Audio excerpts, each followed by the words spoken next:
So I guess finishing up in the geometric corner are a couple of hexagons, just table saw biscuits. I made a sled for consistency.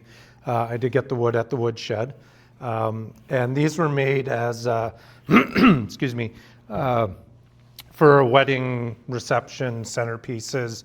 And I used the CNC to cut a little hexagonal object with the table number on it.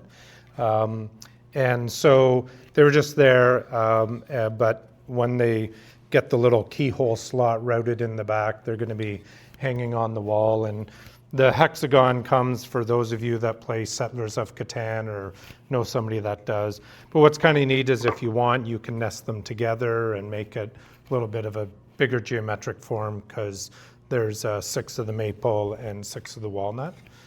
Finishing was just Osmo clear, and they all came out of one piece of wood, so all the grain matches on the joints except for the last one when you made it back around.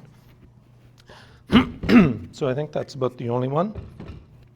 But I did have a fine art painting bad dad joke, so Chris, this one's for you, that this one's mid-century Mondrian.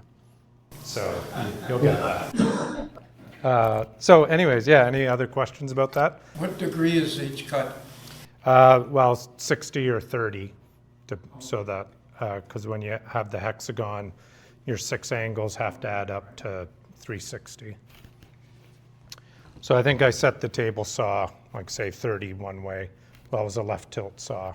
And like I say, I made a cross-cut sled so I could just go across with a stop block and make all of these the same. And then biscuit joints just to strengthen the joint a little bit. Because I always, making miters, I always question my life choices. So, any other questions? Okay, great. So I think somebody else introduces the snack break now.